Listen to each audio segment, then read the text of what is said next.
Shikues të nderuar, Dalpo Televizioni ju përshëndes, ju ftoj të ndiqni edicionin informativ të lajmeve.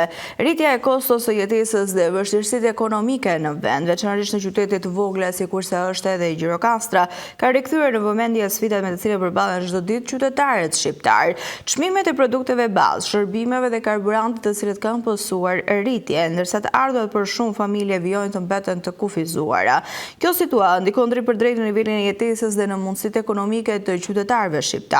Në të njëjtën kohë, bizneset e vogla përballen me kosto në rritje, ndërsa zonat jashtë qendrave të mëdha, sikurse është edhe Gjirokastra, ndjejnë më shumë mungesën e investimeve dhe mundësive për punësim.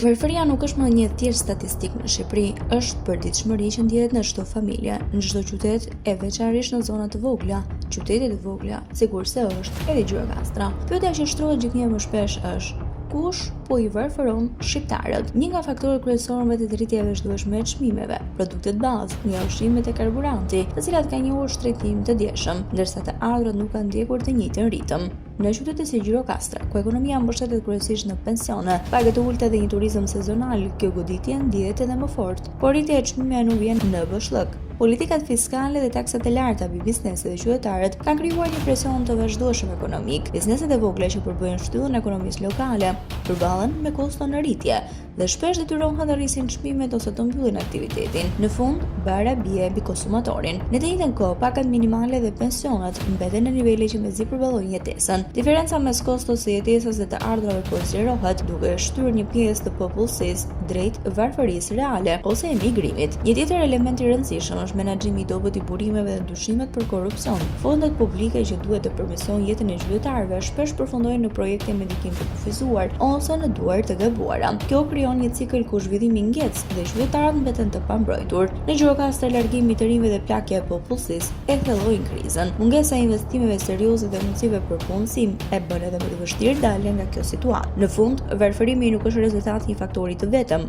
është ndërthurje e politikave ekonomike, mungesës së kontrollit mbi tregun, korrupsionit dhe mungesës së vizionit të fatgjatë. Dhe derisa këto hallka të adresohen seriozisht, pyetja kush po i varfëron shqiptarët do të vazhdojë të ketë të njëjtën përgjigje të hidhur, një sistem që nuk funksionon në shërbim të qytetarëve.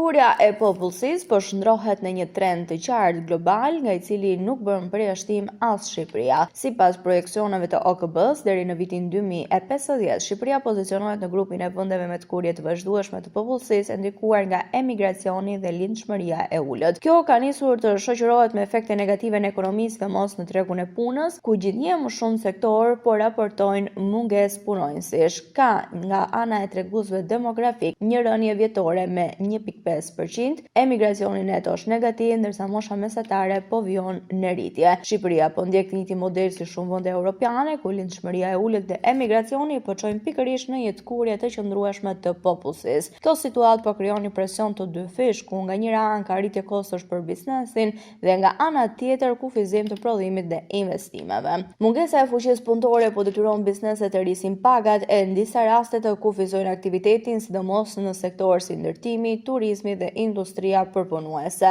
Sfida është edhe më e madhe, plagja e popullsisë rrit barën mbi sistemin e pensioneve dhe shpenzimet publike, ndërsa ekonomia humbet potencialin për rritje të qëndrueshme. Ekspertët në Shqipëri theksojnë se pa ndërhyrje konkrete që nisin me politikat për nxitjen e lidhshmërisë, tërheqja e fuqisë punëtore dhe investimet në teknologji, kurja e popullsisë rrezikon të kthehet në një pengesë strukturore për zhvillimin ekonomik të vendit tonë.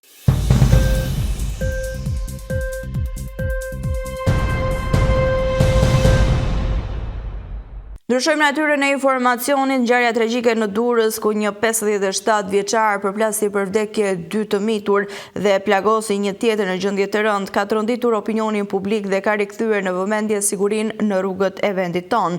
Ky rast i rëndë nuk shihet më thjesht si një aksident, por si një këmban alarmi për nivelin e përgjegjshmërisë në drejtimin e automjeteve dhe për funksionimin e institucioneve që duhet të garantojnë rendin dhe sigurinë rrugore. Ngjarje të tilla ngren pikpyetje mbi zbatimin e ligjit, kontrollet ndaj drejtuesve të mjeteve dhe rolin e strukturave përgjegjëse në parandalimin e tragjedive.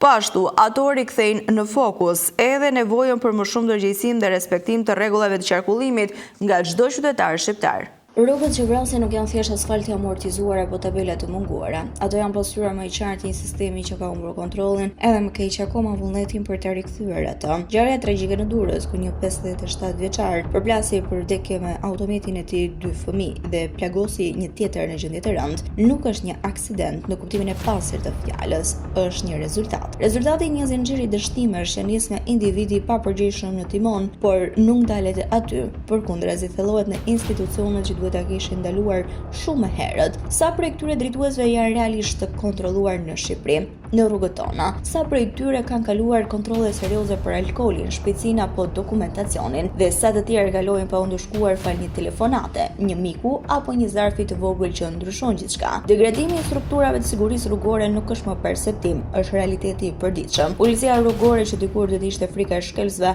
sot shpesh perceptohet si hallka më e dobët e zinxhirit, ndërsa këta të fundit janë po shkelës të rrugës dhe ligjeve. Rrushpeti, lidhjet personale dhe mungesa e llogaridhënies kanë krijuar një klimë ku ligji negociohet në vend që të zbatohet. Në këtë terren, individ të papërgjegjshëm ndihen të paprekshëm. Ata drejtojnë mjetin se të ishte pronë private e rrugës, duke haruar se çdo gabim i tyre mund të jetë fatal për dikë tjetër, shpesh për më të pafajshmit. Rrugët në Shqipëri nuk po marrin jetë vetëm nga infrastruktura e dobët, ato po vrasin nga një kulturë pa ndëshkueshmërie që ushqet nga lart poshtë. Kur shteti dështon të vendos rregull, kur shteti dështon në vetvete, kur policia komprometohet, kur policia e shkel vet ligjin dhe kur drejtësia vonon, viktimat bëhen numër të pashmangshëm. Durrësi sot mbanzi për 2 fëmijë, nesër mund të jetë çdo qytet tjetër. Pyetja që mbetet është e thjeshtë dhe rëndësisht. Deri kur do të quhen aksidente ato që në fakt janë pasoja e një sistemi të kalbur? Ishte gjithçka e përgatitur për këtë edicion informativ lajmesh. Unë ju falenderoj për kohën dhe vëmendjen tuaj. Bashkë përshëndetemi këtu.